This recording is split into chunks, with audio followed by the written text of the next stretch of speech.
Oh.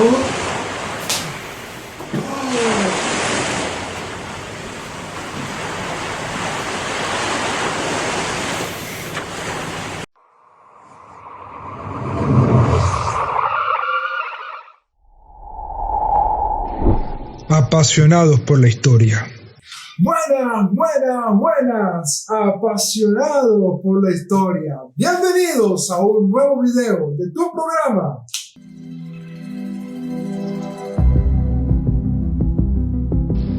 Historia de la humanidad desde una óptica bíblica. Este es el tercer capítulo de una serie interesante que tiene por nombre ¿Ocurrió realmente el diluvio? Para poder responder a esta pregunta, como lo hemos dicho, no solamente vamos a buscar la respuesta en la Biblia, sino que echaremos mano de otras tradiciones e incluso de fuentes arqueológicas. Soy Caleb Soto y antes de iniciar, ¿ya te suscribiste? Vamos, te recomiendo que lo hagas y así vas a estar al pendiente de cada uno de los videos que subimos a nuestro canal. Ahora sí, bienvenidos a este nuevo video.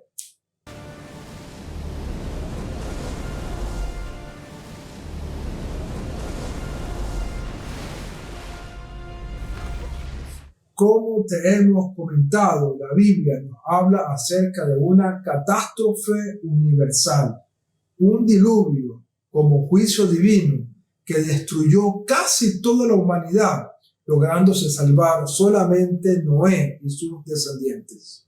Vamos a repasar una vez más lo que nos dice el relato bíblico. Dijo pues Dios a Noé: he decidido el fin de todo ser, porque la tierra está llena de violencia a causa de ellos. He aquí que yo los destruiré con la tierra. Para poder responder si realmente ocurrió el diluvio, en este video vamos a echar manos de las tradiciones de algunas culturas milenarias que hablan de un diluvio universal. En esta ocasión, de culturas americanas. Número 1. Los mayas. La civilización maya fue una civilización que se desarrolló en el sur de México, específicamente en los estados de Yucatán, Campeche, Quintana Roo, Chiapas y Tabasco, pero también en Guatemala, Belice y en la parte occidental de Honduras y El Salvador. Estamos hablando que esta civilización logró abarcar más de 300,000 kilómetros cuadrados. Además, los mayas se destacaron a lo largo de más de 2 milenios en numerosos aspectos socioculturales como la escritura, uno de los pocos sistemas de escritura plenamente desarrollados que contiene el continente americano precolombino, su arte, su arquitectura, su mitología, sus notables sistemas de numeración, así como su astronomía y sus matemáticas. Para los quichés, por ejemplo, la inundación fue producida por Uku-Kaj, corazón del cielo, o Huracán, madre y padre de los dioses, a fin de destruir a la raza de los hombres de madera. El fray Bartolomé de las Casas refiere también que entre los quechis de Verapaz había noticias de un diluvio y del fin del mundo, y llámanle Butik, que significa diluvio de muchas aguas y que quiere decir juicio. Y así creen que está por venir otro Butik, que es otro diluvio y juicio, no de agua, sino de fuego, el cual dicen que ha de ser al final del mundo, en el cual han de reñir todas las criaturas. ¿Qué? Por cierto, esto tiene mucha similitud con lo que dice el relato bíblico. Semejante a esto, hay un pasaje contenido en la relación de la ciudad de Mérida que confirma la creencia en diluvios sucesivos de agua y fuego, como también en un caimán que simboliza la inundación de la tierra. ¿Por qué hay un lagarto nonón aquí? ¡Es un Loki!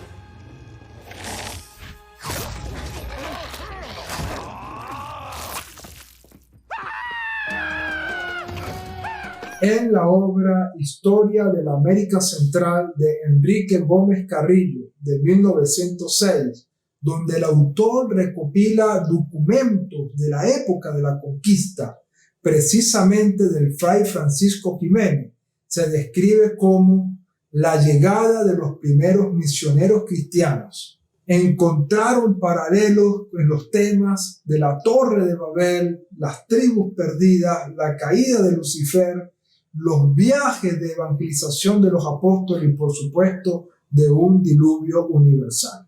En un fragmento se describe de cómo un cacique de Nicaragua, sosteniendo un diálogo con Gil González de Ávila, preguntó si ellos en sus historias también tenían noticia del diluvio que había destruido el mundo antiguo. Número 2. Los incas. La civilización inca o civilización quechua fue la última de las grandes civilizaciones precolombinas que conservó su estado independiente durante la conquista de América. Llegaron a abarcar los actuales territorios de Perú, Bolivia, Ecuador, Chile, Argentina y Colombia, construyéndose así en el imperio más grande de la América precolombina. Machu Picchu fue una de las grandes ciudades incas. En la mitología incaica, Viracocha destruyó a los gigantes con una gran inundación y 2 personas repoblaron la tierra, Manco Cápac y Mamá Ocllo. Únicamente sobrevivieron en cuevas selladas. Manco Cápac, según algunos cronistas, fue el primer gobernador y fundador de la cultura inca en el Cusco. Es el protagonista de las leyendas más conocidas sobre el origen de los incas. Su esposa era Mamá Ocllo. Esto se asemeja mucho al relato bíblico, un diluvio que destruye gigantes, destruye la población y una familia es la encargada de repoblar otra vez el mundo. Quizás, bueno, aquí la variante es que no había un arca, pero se guardaron en una cueva. Número 3. Los mexicas.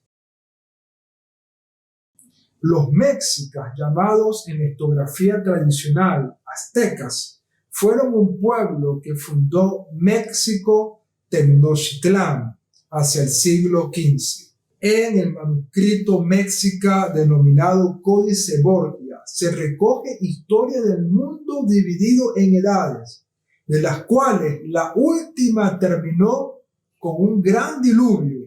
Este códice precolombino, con contenido calendárico y ritual del siglo XVI, lleva el nombre del cardenal italiano del siglo XVIII, Stefano Borgia, que lo poseía antes de que fuera adquirido por la Biblioteca del Vaticano, después de la muerte del cardenal en 1804.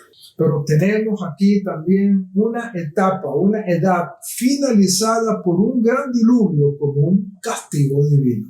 Los muiscas. Los muiscas son un pueblo indígena que ha habitado el altiplano cundiboyacense al sur del departamento de Santander, en Colombia. Entre sus creencias y tradiciones encontramos una muy interesante. El alma de los hombres se vio invadida por la codicia, la ambición, el egoísmo, el hambre, la sed de poder para doblegar a su semejante y así concentrar en pocas manos todas las riquezas.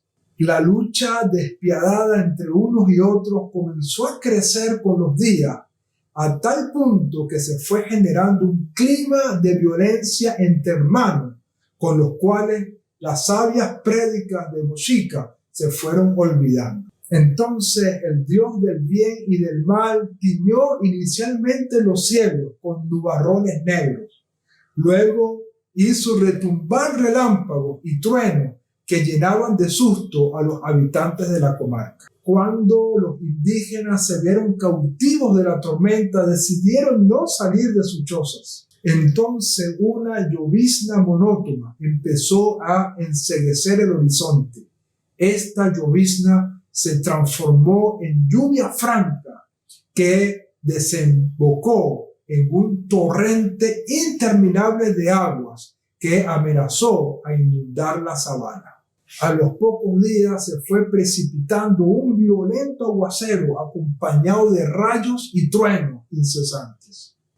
Los ríos y las lagunas del altiplano comenzaron a desbordarse, el volumen del agua a ascender amenazadamente.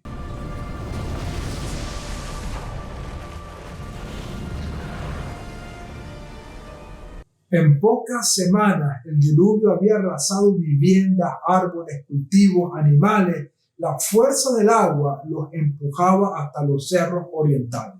Los hombres y las mujeres alcanzaron a huir con sus hijos cargados de algunas pertenencias hasta la cima de algunos montes, mientras imploraban a los cielos el perdón por sus debilidades. Aquí también nos habla de un diluvio, pero aparentemente fue algo más regional, algo más local, que afectó a esa tribu indígena. A diferencia del relato bíblico y de los otros relatos, aquí hubo sobrevivientes que lograron ir hacia las montañas y lograron salvarse de esa gran inundación. Los mapuches. Los mapuches son el pueblo indígena más numeroso del Cono Sur, que habita en la zona centro y en la zona sur de Chile y parte de Argentina. En las tradiciones del pueblo mapuche también hay leyendas sobre una inundación, bien sea de este pueblo o del planeta en general, en la lucha de dos serpientes llamadas Tren Bilú y Cai Bilú. El pueblo mapuche cuenta entre sus mitos con la fantástica leyenda de un diluvio universal que tiene analogía con el diluvio bíblico. Encarnan la leyenda dos serpientes, la llamada Tren Bilú, protectora de los hombres, y Cai Bilú, enemiga del género humano. Un día fueron advertidos por la culebra Tren Bilú que la culebra enemiga les preparaba un exterminio mediante una terrible salida del mar y les instigó a refugiarse en el cerro sagrado en que ella habitaba. Solo unos pocos concurrieron a ese llamado. Producida la inundación, a medida que las aguas subían, Tren Bilú elevaba el cerro hasta acercarse al sol. Los refugiados se levantaron y los que fueron alcanzados por las aguas quedaron convertidos en peces y rocas. Así fue como se salvó la humanidad al bajar estos pocos hombres desde el cerro en el que se habían refugiado. Tenemos una vez más un diluvio, destruyendo a la humanidad, unos pocos que se salvan y que tienen la misión entonces de repoblar la tierra.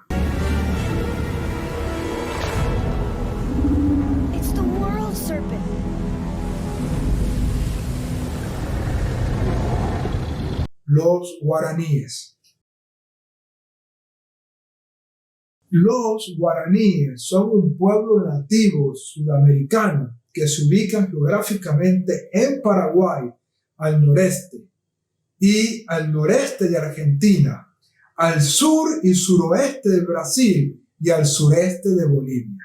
La mitología guaraní sostiene que durante el tiempo conocido como Ibitenonde, la primera tierra, los hombres y los dioses convivían libremente en esta abundancia y no existían enfermedades ni penurias. Hasta que un hombre llamado Jaupié transgredió el tabú máximo, el incesto, al copular con la hermana de su padre. Este hecho fue castigado con un diluvio que destruyó aquella tierra primera y produjo la partida de los dioses hacia su morada celestial. Entonces, uno de los dioses principales de los guaraníes decide crear una segunda tierra, aunque imperfecta. solicita entonces la ayuda de Jacaira, quien esparce una bruma vivificante sobre la nueva tierra. Los sobrevivientes del diluvio pasan a habitar en esta tierra donde ahora existen la enfermedad, los sufrimientos y la muerte.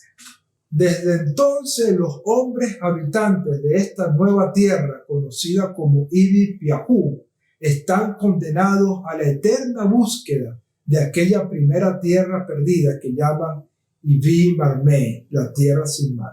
Fíjate cómo en muchas civilizaciones entonces encontramos relatos de etapas cerradas, nuevas etapas, diluvio, personas que tienen ahora la misión de repoblar, de buscar la felicidad, de buscar el sueño perdido. ¿Cómo podemos encontrar tantos paralelismos con el relato bíblico? Es nuestro pensar de que todo esto proviene de una tradición oral que fue transmitiéndose de generación en generación, y luego con las migraciones, con los cambios, con los idiomas que van naciendo, con las culturas que van surgiendo, esta tradición comienza a tener cabida en cada una de estas culturas, adaptándose a sus creencias, adaptándose a su cultura, adaptándose a sus personajes importantes, y de esta manera esa tradición se encuentra en muchas culturas en la tierra. Todo esto es para nosotros una evidencia de que el diluvio bíblico realmente ocurrió y que ha venido pasándose oralmente a muchas tradiciones, quienes las han, como les he mencionado, acomodada a su cultura y a sus cosmovisiones. Déjanos tus comentarios con respecto a esto, tus impresiones y tus conocimientos. Si te ha gustado este video, dale like, suscríbete a mi canal para que sigas siendo un apasionado por la historia.